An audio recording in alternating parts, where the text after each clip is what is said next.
want to start with giving you a little bit of background about my experience teaching large classes. I'm well aware that there might be people in this Zoom who teach even larger classes and have taught them for longer. I'd be really interested in your feedback afterwards. Um, but yeah, my experience is that since I was hired here in the summer of 22, and since then I was thrown right into it and teaching about sort of roughly 450 to 500 students a semester. Like I said, I'm in the where I had on the slide before, I'm in psychology. So these are almost all psych majors. And this is across 3 classes a semester, and so each one of my classes is about 120 to 180 kind of size, and they're all these kind of, foundational courses that all psych majors have to take, so research methods and data analysis for psychology, and also, introduction to social psychology. So I see pretty much every psych student that comes through the program, and, I also often end up having them for multiple classes, so at least 2, if not 3 or even 4, because I teach another upper year class as well. And so for me, this process of setting expectations around communication and boundaries with communication, it not only benefits me in the current semester where I'm teaching the students, but also in later classes where I have them, and I hope also classes that they have with other people. So I kind of like to see it as something that benefits everyone, not just in the time frame of the given semester. So I just want to say a little bit about sort of a part of my teaching philosophy that led me to kind of develop the policies I'm going to talk about. What I hope students get out of my classes is, of course, a deep understanding of the content. I think that goes without saying. I want them to really engage with the content and learn anything that needs to be learned, but really that kind of critical thinking, which I think all instructors want for their students. But I also am quite passionate about helping them develop things that are not specific to skills that are not specific to psychology. So, we call in psychology, we call these transferable skills. You might know them also as soft skills or life skills. And or maybe there's other terms for them too, but things such as problem solving, resourcefulness, perspective taking, and interpersonal skills. So, respect for other people's time, how to chat with superiors, how to have that kind of conversation with someone who, is a position of power with you, and kind of how to approach those conversations. So these are some skills that I think are important for students to get out of university. Those are some skills that I felt like I got from university and hope to encourage in my students. So my goal, given that this is kind of my objective as a professor, my goal is to spend as much time on tasks that will further these objectives and less time on tasks that will not, or maybe even will work against them. So I I acknowledge basically pretty early on that I can't do everything. There's only so many hours in the day, and I don't want to burn out. And so I thought, okay, I need to figure out how to spend as much of my time as possible helping as many students as possible with these things, and be kind of really mindful about that. So the way I think about time, um, and these goals is kind of, that there's some things I can do that are particularly beneficial for students, and then some things that maybe my students want me to do, or there's this idea that I should do that may be actually a disservice to them. And then there's obviously also, goals or tasks, sorry, vary in terms of how time consuming and how not time consuming they are. So, I would kind of actually like to see if people can kind of think of, or what people's feelings are or thoughts are on tasks that you spend a lot of time on that are beneficial to students. So tasks that would fall in there. You can type them in the chat or raise your hand. So something that's time consuming, but you feel is really worthwhile, beneficial to the students.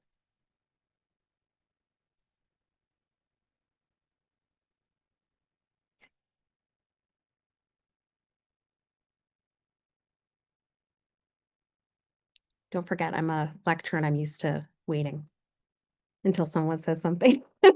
All right. Yeah. Preparing course materials, notes, assignments, labs, tests. Exactly. So things like preparing a good multiple choice test, for example, that takes a long time, a lot of effort, but it's important, right? Preparing assignments like the rubrics for them, preparing your lecture slides. Yeah, building trust. That's actually a good one too. Like things that it's, you really have to have a plan of how you're going to do that over the course of the semester and kind of keep coming back to it. Yeah, so those are good examples. So how about something that's beneficial to students that's not time consuming? So something that's like an easy, like low hanging fruit. Students love it and it doesn't take too much time. Weekly updates on D2L. Nice. Yeah. Okay. Uh, I feel like I always have the intention of doing that and then forget, but that's great if you can do it. Um, any other ones? I would even include something like just yeah, transparent assignment instructions. Okay, yeah, great. Um, Communicate with them, asking they're struggling with any aspects of the course. Yeah. So I agree. I think just kind of asking questions like, how are you doing? Is there anything that's confusing or, not clear on D2L, like that kind of thing. So I sometimes start every now and again, I'll start a class like that, having office hours. Great. Yeah, you mean half the time no one comes, right? So you're just like available, but you're doing your work, right? So I also would include even smiling at students in here, like not time consuming at all. Nice, benefits them, makes you seem friendly. um, so I would like to thank you for that. No one mentioned according to plan, no one has mentioned something that is personally one of the things I like least about my job, and that is responding to emails. So I think it's possible that some people you would vary on where you put this on this diagram, but I'm basically gonna try and convince you that I think that responding to emails belongs on this side of the diagram rather than this side. And also, I don't think I probably need to convince you that responding to emails is time consuming, although I do want to acknowledge that people might differ in how time consuming they find it. So I personally find typing, I'm not an excellent typist. I find typing takes quite a lot longer than just having a conversation is much less enjoyable. And so I put it kind of down lower here on how time consuming it is. And also, I'm going to kind of argue and hopefully convince you that it's in a lot of cases, not actually beneficial for the students. And then I'm going to tell you about how all the ways that I've tried to reduce number of emails I get and the time I spend responding to them. So, when I'm thinking about emails, I personally have kind of um, categorized emails into common types of emails. So there are, of course, emails that fall outside these types or these categories, but these are some common ones. I'd actually be interested later, like at the end when we have time, if you kind of perceive that there's a whole other type of email that I miss, I'd be so really curious to hear. But the types of emails I have noticed from students are as follows. So first of all, we have the what I call friendly reminder emails or questions. And so I think people might differ on how many of these kind of emails they get, but I sometimes need a student to tell me that I haven't posted the slides or the Dropbox isn't open. Not all the time, of course. I am a professional after all, but every now and again, you forget to click a button on D2L and it's not there. And so, of course, there's emails where students say, excuse me, I think you might have forgotten to do this thing. And so they're those kind of emails. There's also emails, which I like to call control F emails or control F questions.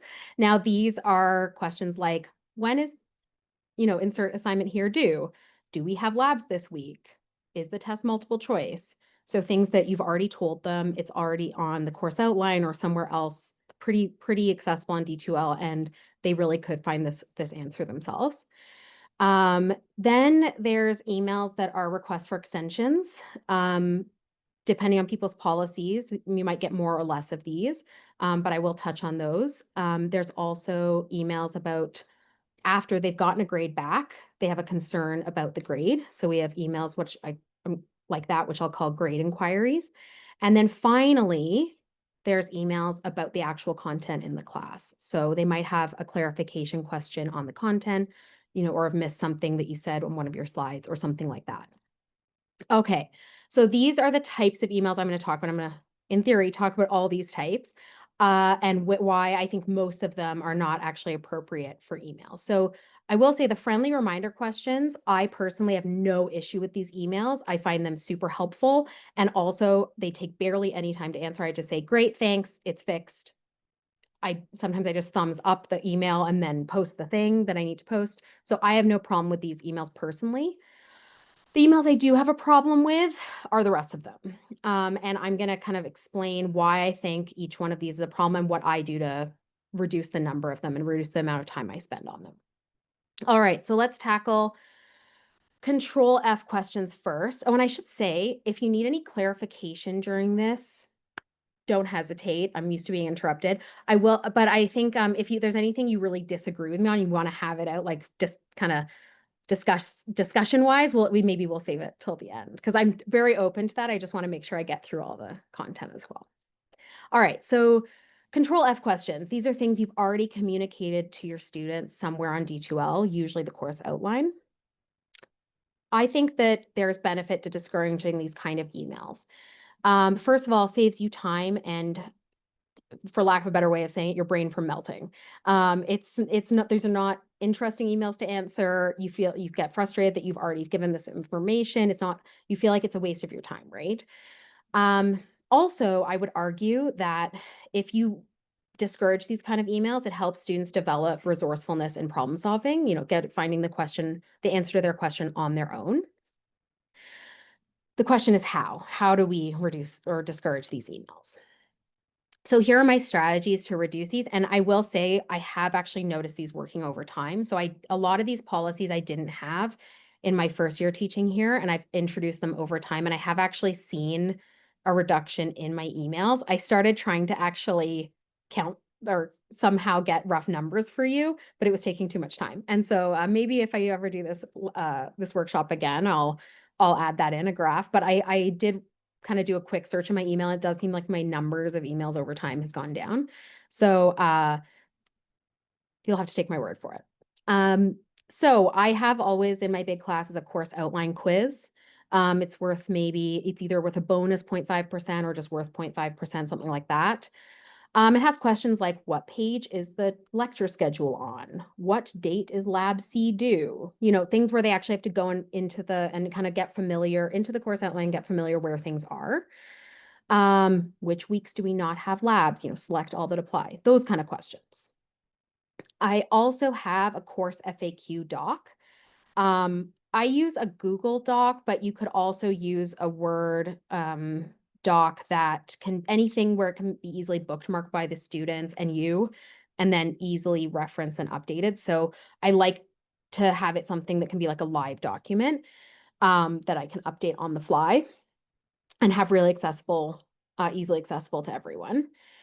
You might kind of be wondering, okay, like you can have these things, but they don't necessarily check them, right? Like how you can lead a horse to water, but you can't make it drink kind of thing.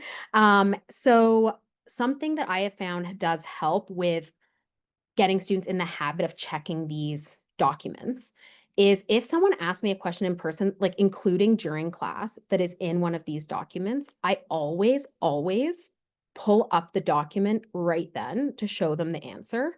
It seems it's a little bit counterintuitive because it seems like that would take more time than actually just answering it. Pulling up that document, it's like, why that extra step? But I find that first of all, avoids me ever accidentally contradicting my own course outline. Secondly, it points out that it kind of proves to them that the answer is in there and kind of demonstrates, it's kind of like you're leading by example, like showing them this is where the document is and where the answer is, sorry. And it just kind of shows them that like if you're having to do the same work that they would have to do, then maybe they should have just done that in the first place, if that makes sense. And then if they ask me over email, I have email signatures where is just a default response. Like the answer you are looking for is on D2L in the course outline or the FAQ doc kind of thing. And so I don't change it at all. I never ever give the answer ever over email. And so they have to go and find it themselves. And so it basically sets the precedent that it will take them more time to find the answer if they ask me, because they have to send me an email and then they're going to have to look it up anyway themselves. So I just actually never give the answer over email. It's a very hard rule I have. But I do tell them where to find it, but I don't give them the answer. And it's pretty rare that someone emails me this kind of question twice. In fact, I don't know for sure, but I do get very few of these questions after the first couple weeks of the semester. All right, so moving on to email requests for extensions. So I have drastically reduced the number of these requests I get by implementing what I call built-in extensions. I wasn't sure this would work. I'll be honest with you. When the first semester I tried this, oh yeah, thanks. The email signatures are sorry, someone said in the chat that you like the email signature solution. Yeah, it's one of my hacks. I have so many different email signatures for everything. Anytime I have to send the same email twice, I make a signature. Yeah, I have these built-in extensions for assignments, and I was so skeptical whether this would work, but I just tried it one semester and it worked so well. So basically what I mean by a built-in extension is that for everybody, each assignment has a due date followed by a final submission deadline. So I call it a suggested due date and then the final submission end date, because on D2L, you can have a due date and an end date. And so basically they have this kind of period in which they can submit an assignment. And there's no penalty for submitting between these dates. However, grades for on-time submissions, so one submission submitted before the first due date, are graded first. So it's a little bit of a carrot rather than stick approach here.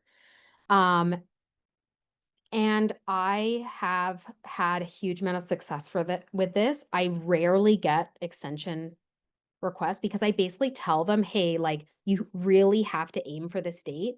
And then that grace period is for like, you spill water on your computer, you get sick, your partner gets sick, your dog gets sick. Like that's what that period is for. And I explicitly tell them that. And yeah, I get vastly fewer extension requests. I was so surprised how well it worked. This semester, for example, in my 130 student course for social psychology, I had 0 requests for extensions beyond that built-in extension. 0. So of course, I don't always have 0. I do sometimes get extension requests. So I insist on an email that contains the following. If their email does not contain the following things, I have a signature saying, follow the instructions for what to send me. So what they have to send me is documentation indicating inability to complete the assignment from before the due date, the original due date. And I tell them this, I'm very honest about this at the beginning of the semester. If they intentionally go into that grace period, that extension period, they're playing with fire. They are taking that responsibility onto themselves, because if they miss that final deadline, they have to show that they couldn't do the work from before the original due date. And then they also have to suggest a new due date.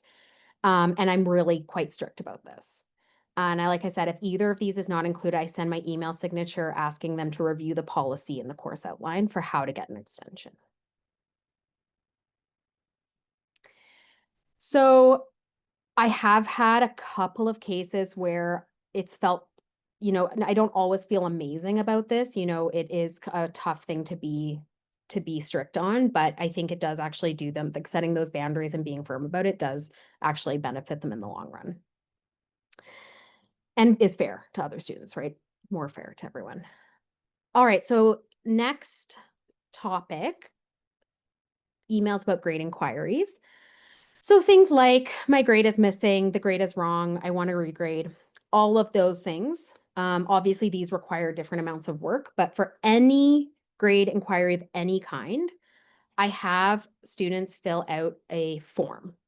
So I use Microsoft Forms. It's like Google Forms. Actually, it's identical. And they have to log the inquiry. And I'll show you what the form looks like in a second. And I can definitely talk more about this later because I know this might be not familiar to everyone, this kind of Microsoft Forms specifically.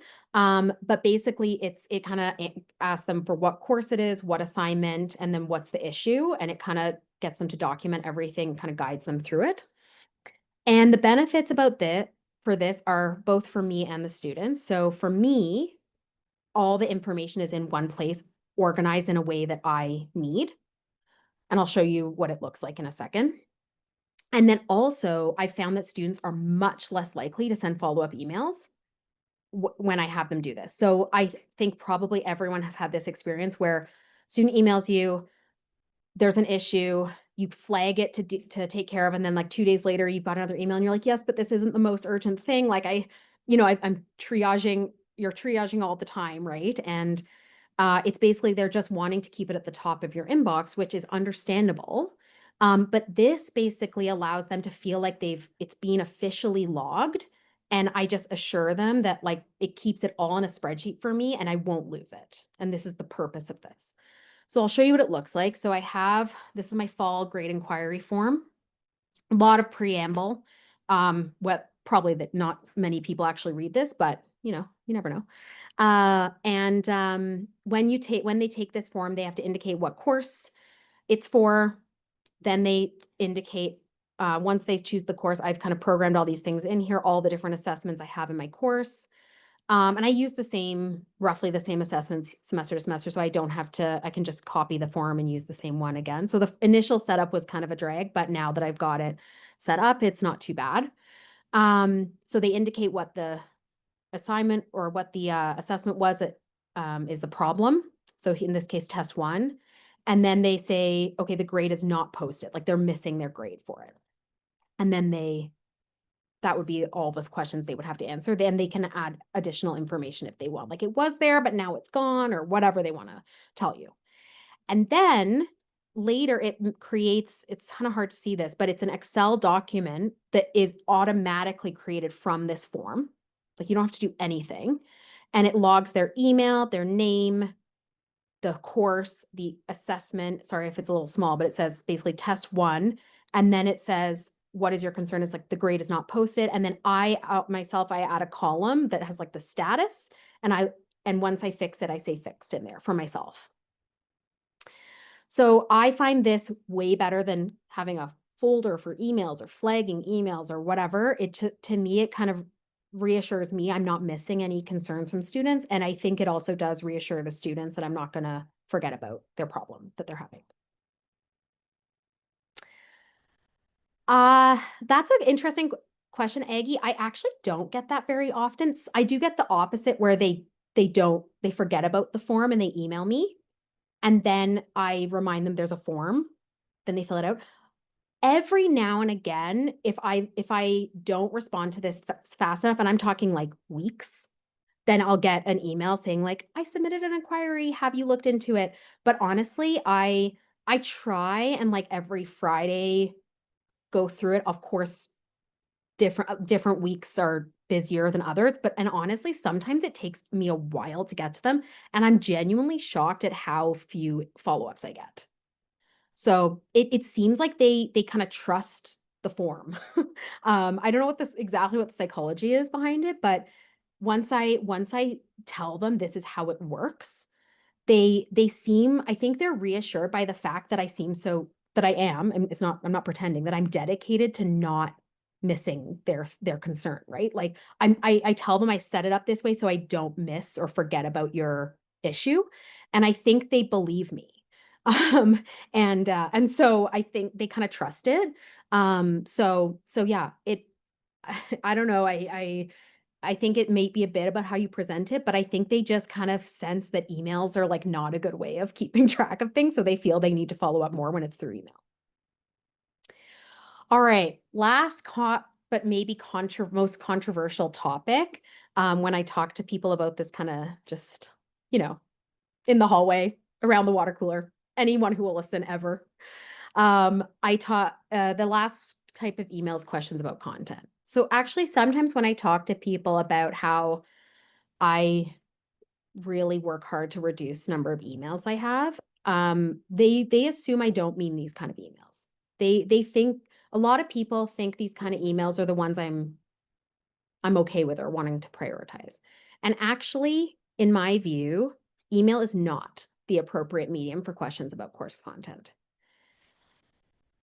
for the following reasons. And again, I'd be interested to hear what people think after, if you agree with me or not, or if you have another perspective on this. It could be just the way how hard email is for me, maybe. But in my view, neither party can ask for clarification. So if I don't understand their question, I have to write back, I don't get your question. Can you explain more? If they don't understand my answer, they have to say, I didn't understand. Can you explain more? Or maybe I responded to a different question they actually had. It's like you can't in real time ask for clarification.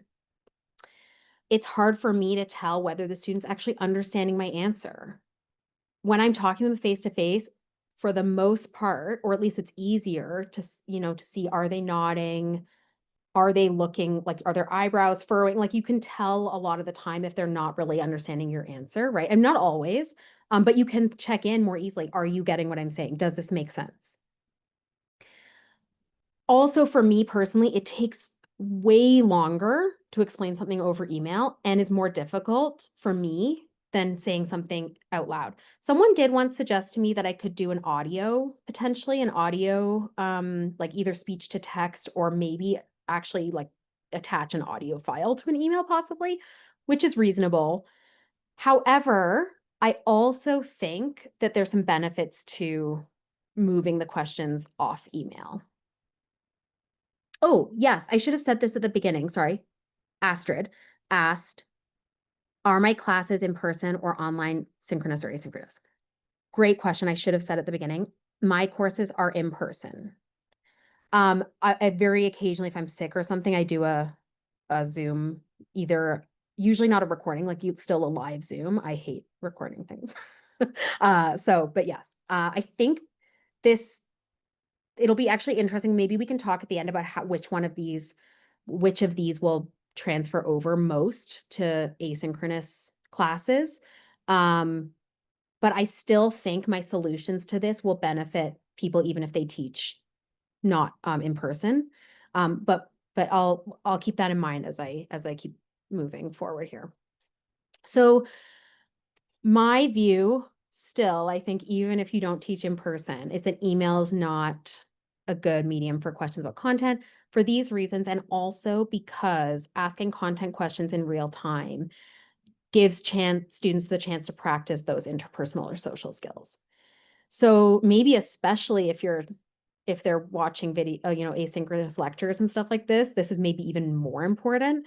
But that kind of, they do get a chance to practice these things. And I think sometimes people forget that most people are not naturally gifted socially. We get better at it with anything else with practice. And encouraging students to practice a skill is one of the things we can do to benefit them, I think. And also, not only do they practice skills, it's also more pleasant. You get to actually have a hopefully positive interaction with the students, which benefits them and you. So I'm going to mention what I do when I get a question about content over email and the solutions I have. It seems like we have other suggestions in the chat as well, which we can definitely get to. When I get an email about content, I have the following, you guessed it, email signature. I say, as noted in class, clarification questions must be posed in real time, i.e. after class, in drop-in office hours, or in a one-on-one meeting, as it's much more efficient to answer questions that way. See course outline for office hour location and times, and for the link to book a one-on-one meeting. So I'm going to talk about both those things, office hours and individual meetings. So I have personally 3 drop-in office hours per week. I make them available to students in all my classes. So I don't have just like an office hour for this class and then one for that class. I give them all the times. It's actually quite funny when students come to my office hours and they say, so I have a question about, like this question number 17. And I'm like, okay, can we start off with what class it is first? And then they're like, oh yeah, you teach multiple classes. I forgot.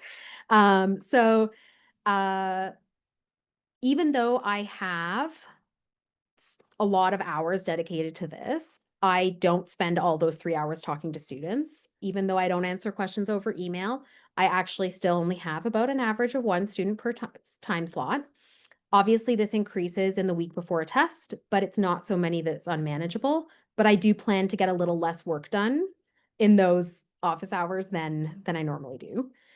The other thing I have, which I was a little nervous the first time I tried it, be that I would regret it instantly, is I actually have times that are bookable by students for individual meetings. I use the oh, sorry, I'm missing a P there on my app. But I use the bookings app through Outlook. And it's pretty I found it pretty intuitive to use. It looks like this to the students when they go to book a meeting. They can book either a Zoom meeting with me or an in-person meeting. And once they click either Zoom or in person, it shows them the available times. And I have it set to, sometime between it's always set for like after my first lecture of the day and then before my last lecture of the day kind of thing, or last meeting of the day. So, and I have it open like that because it's actually just not used that much. So I actually give a pretty wide availability because it's not abused by the students. And so but you can set the hours to anything you want. So you have like your own kind of like business hours, they're called. You could even just have it on one day only if you're like nervous that you're all of a sudden going to get like a gazillion people signing up. You could have it just one day. You could have it just between in a 2 hour block. And it also syncs with your calendar.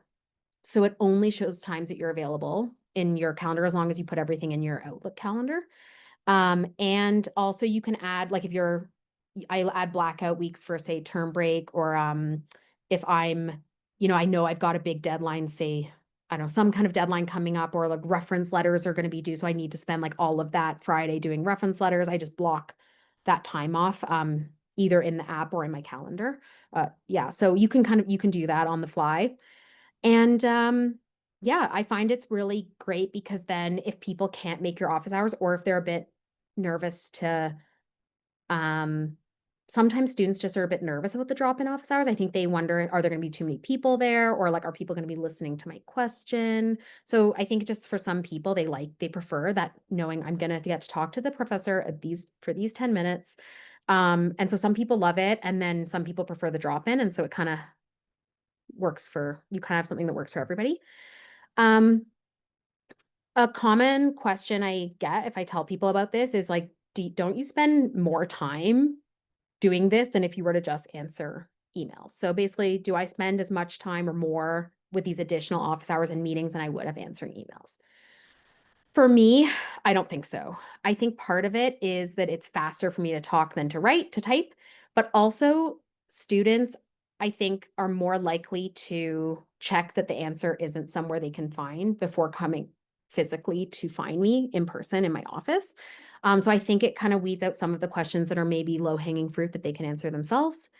Um, yeah, and I really just don't think it does end up being more time. And also, the real-time interactions are I think, more beneficial for the students and also definitely for me. I enjoy it much more. Since I've started doing this, I like my job more, quite frankly. I just enjoy my job more. So to summarize kind of my strategy, so kind of just a list of the things I talked about. So I have my course FAQ document, my generic but kind email signatures, lots of them. In fact, I think I can be kinder when it's a signature than if I'm just blasting off an email, probably. I have built-in extensions. I use the Microsoft Forms for the grade inquiries. I have extra office hours than I used to, more office hours than I used to. I use the Microsoft Bookings app for individual meetings. I wanted to end on how I communicate these policies to the students in a way that helps that still makes it seem like I care about them, because I do. And so I think I don't wanna come across like to the students that I don't wanna talk to them or help them. That's entirely not the case. I just wanna do it in the most efficient and beneficial way possible. So I do take some time in the first week of classes to communicate my reasons to the students. They do appreciate this. They appreciate knowing why my policy is, when in doubt, don't email, basically. Um, and I really emphasize that it's for their benefit as I have more time for other things they care about, like making more practice questions, more timely grading, more detailed rubrics. Like I just kind of list all these things that I know students want, that I say I can do more of these things and get them to you faster if I'm not answering a lot of emails that take a lot of time, right? The other thing I've started doing is I take a moment in the second or third week of class to acknowledge that there have been students who've already come to office hours to ask me questions and how much I've enjoyed those interactions. And this is true. It's not like I have to make it up. Like students do come to me and I enjoy the interactions. And I tell the class this because I think it helps to normalize the behavior. I think sometimes students don't realize that students actually can and do go to office hours. I've had students tell me that they'd never been to office hours before one of my classes, because they just didn't really, they thought maybe they didn't have to have, like their question wasn't good enough or it wasn't well formed enough, or they it's not urgent enough or whatever. And I just kind of tell them, like, it was really nice. I had a couple of students stop by and we just chatted and it was so nice to talk to them. Yeah, and then I also kind of, I think it demonstrates the fact that I do actually want to help students with the material. And it's just that I want to do it, like I said, in the most efficient and enjoyable way for everyone, really, that I can. So just to end, before we kind of discuss other ideas people have or kind of questions, um, I really believe setting clear expectations and boundaries around communication benefits everyone. For students, it helps them learn important life skills, like when how to find information that already exists, and then how to ask for clarification when their answer isn't there.